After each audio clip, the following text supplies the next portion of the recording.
Hello दोस्तों, आप सभी का स्वागत है आपके अपने YouTube channel air force navy study पर।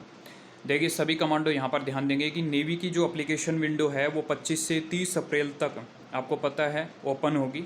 ओनली आपके जो ऑनलाइन फॉर्म है वो 5 दिन के लिए फिल कराए जाएंगे। तो इसमें क्या होता है कि नेवी की ऑफिशियल साइट पर एक अपडेट हमेशा रहता है कि डॉक्यूमेंट से संबंधित आपको क्या क्या डॉक्यूमेंट्स चाहिए। ठीक है, सभी मैंने देखा कि यूट्यूब चैनल पर अन्य जो वीडियो है वो प्रोवाइडेड कर दी थी अन्य तरीक़ों से और अन्य इन्फॉर्मेशन दे दी थी, लेकिन डॉक्यूमेंट्स से संबंधित क्योंकि आपके पास सिर्फ 6 दिन बचे हुए हैं और आपको मेनली डॉक्यूमेंट्स पर फोकस करना चाहिए कि आपका ऑनलाइन फॉर्म फिल हो जाए और फिर उसके बाद हम आगे देखें कि पेपर देंगे, किस तरह तैयारी करेंगे। सबसे पहले मेन ऑनलाइन फॉर्म आपका फिल करना होना चाहिए।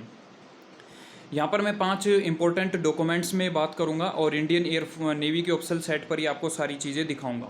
सबसे पहले मैं बता देता हूँ, नेवी में मेरा ऐसा, इसके साथ ही एक बार मैं नेवी एसएसआर के मेरिट लिस्ट में भी आउट हुआ था।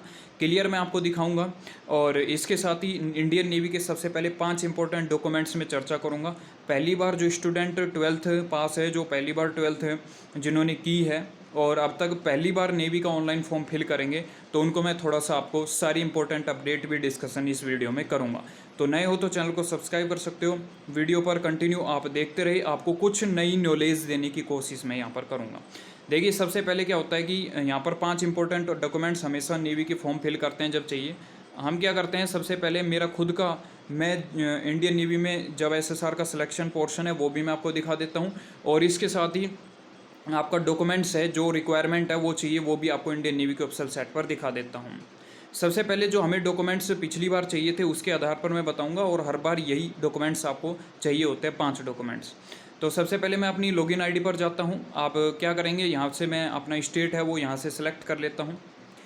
जैसा ही यहाँ से स्टेट अपना सेलेक्ट करता हूँ और इसको मैं लॉगिन आपके सामने कर देता हूँ, कैप्चा कोड फिल कर देता हूँ, फिर आपको मैं लॉगिन कर दिखाता हूँ।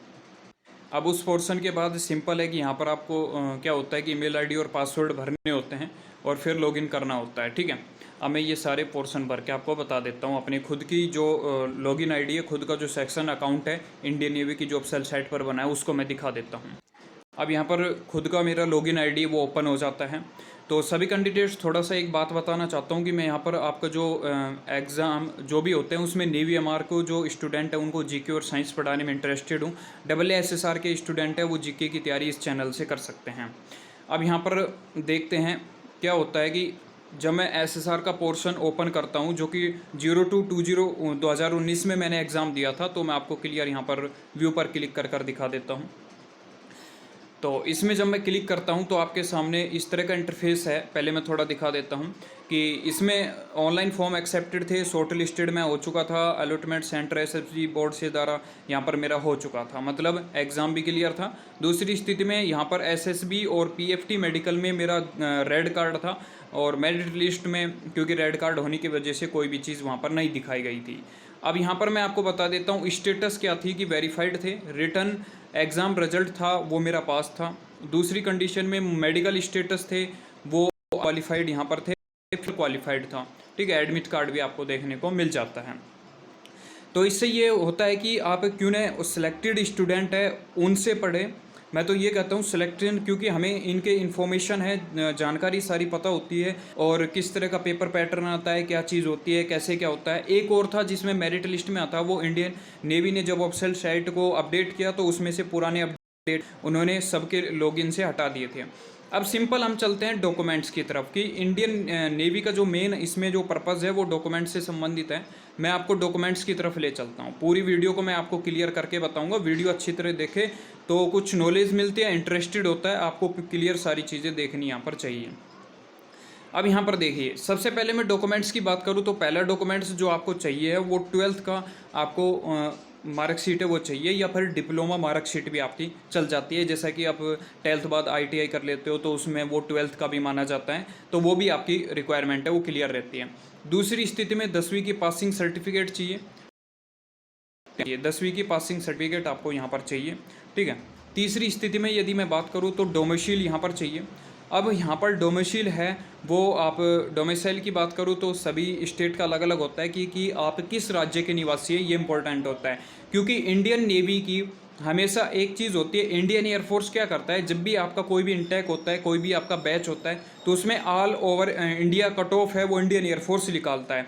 लेकिन इंडियन नेवी में बिल्कुल ऐसा नहीं होता है। इंडियन नेवी में क्या होता है कि आपका स्टेट वाइज कट ऑफ निकालता है, ठीक है जी। किसी राज्य की 8 कट ऑफ गई हो या फिर किसी राज्य की 60 कट ऑफ गई हो, उससे कोई मतलब नहीं होता। उनकी सीट फिक्स होती है कि इस स्टेट से हमें इतने कैंडिडेट्स रिक्वायर्ड है, इतने कैंडिडेट्स चाहिए। तो अलग अलग स्टेट वाइज है, इसलिए यहाँ पर डोमिसाइल को महत्व दिया गया है। अब यहाँ पर डोमिसाइल को ज़्यादा महत्व मैं यहाँ पर इसलिए दे रहा हूँ क्योंकि जिन स्टूडेंट, जो नए स्टूडेंट है जिन्होंने अभी डोमिसाइल नहीं बनाया है, वो डोमिसाइल यहाँ से बना सकते हैं। आपके पास 6 से 7 डेज़ में डोमिसाइल बन जाता है। और ये एक ज़्यादा इम्पोर्टेंट आपका अपडेट यहाँ पर देना होता है क्योंकि कई स्टूडेंट डोमिसाइल के कारण फॉर्म फिल नहीं कर पाते, उनका लास्ट में नहीं बन पाता है क्योंकि कोविड-19 का इफेक्ट है, इसलिए मैंने इसको यहाँ पर बताया। तीसरी स्थिति में बात करें तो 3 आपके यहाँ पर हो चुके हैं पोर्शन।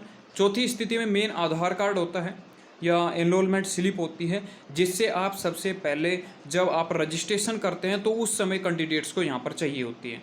जिस समय कैंडिडेट्स रजिस्ट्रेशन करता है तो उस समय ये चीज़ें आपको रिक्वायरमेंट होती है, चाहिए होती है। आधार कार्ड बात है या आपने अभी बनवाया है, अपना नया एनरोलमेंट स्लिप है तो उससे भी वेरीफाई आप यहाँ से करवा सकते हो। ये सारी चीज़ें आपको मिल जाएगी, ठीक है। ये आपके इम्पोर्टेंट फर्स्ट, सेकंड, थर्ड और फोर्थ डॉक्यूमेंट्स हैं। एक और होता है कि पासिंग सर्टिफिकेट और होता है, ठीक है। एक 10वीं का पासिंग सर्टिफिकेट है, दूसरी स्थिति में एक 10वीं की मार्कशीट होती है और एक 10वीं का पासिंग सर्टिफिकेट।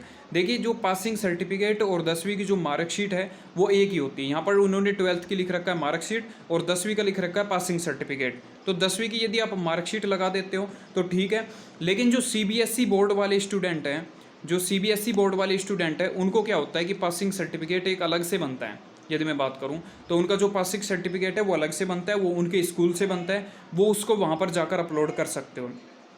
ये मैं 6 दिन पहले इस अपडेट को बता रहा हूँ क्योंकि उस समय आप डोमिसाइल को क्लियर अपनी अच्छी तरीके से रख सको, पासिंग सर्टिफिकेट को अपने कॉलेज जाकर बनवा सको क्योंकि कोविड-19 के कारण कोई भी प्राइवेट कॉलेज है, प्राइवेट स्कूल है, सरकारी स्कूल बंद है, तो पासिंग सर्टिफिकेट में वहाँ पर क्या होता है कि स्कूल की तरफ से बनता है, इसको आपको बना लेना है। इंडियन नेवी में ज़रूरी है। CBSE बोर्ड वाले स्टूडेंट के लिए 10th का पासिंग सर्टिफिकेट इंपॉर्टेंट होता है। और जो राजस्थान बोर्ड है उसकी बात करूं तो RBSE बोर्ड में क्या होता है कि जो आपकी मार्कशीट होती है उसी के अंदर इंक्लूड आपका पासिंग सर्टिफिकेट होता है, उनको टेंशन लेने की जरूरत नहीं है। तो कई स्टेट में क्या होता है कि 10वीं का पासिंग सर्टिफिकेट साथ में होता है, कई में पासिंग सर्टिफिकेट साथ में नहीं होता है। तो ये सारी चीज़ें आपको इम्पोर्टेंट यहाँ पर होते हैं।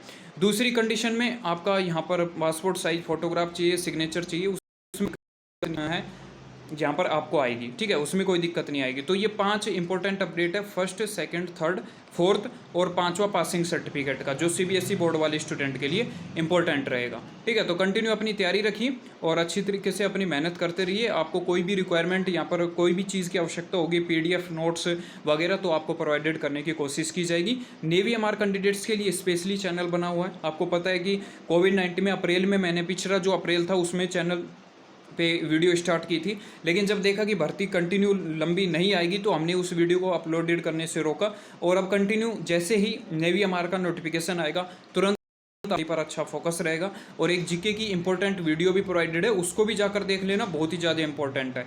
इसके साथ ही मेरा जो सिलेक्शन है एयरफोर्स में हुआ है X ग्रुप में, लेकिन मेडिकल में उसमें भी अनफिट में रहा, उसका भी मैं आपको जब एयरफोर्स भी इंपॉर्टेंट अपडेट दूंगा तो उसमें आपको बताऊंगा। तो मिलते हैं नेक्स्ट वीडियो में, अपनी कंटिन्यू तैयारी रखें। ये 5 डॉक्यूमेंट्स ध्यान रखना, अच्छी तरीके से वीडियो को अन्य दोस्तों के साथ भी शेयर कर देना। मिलते हैं नेक्स्ट वीडियो में, तब तक के लिए जय हिंद।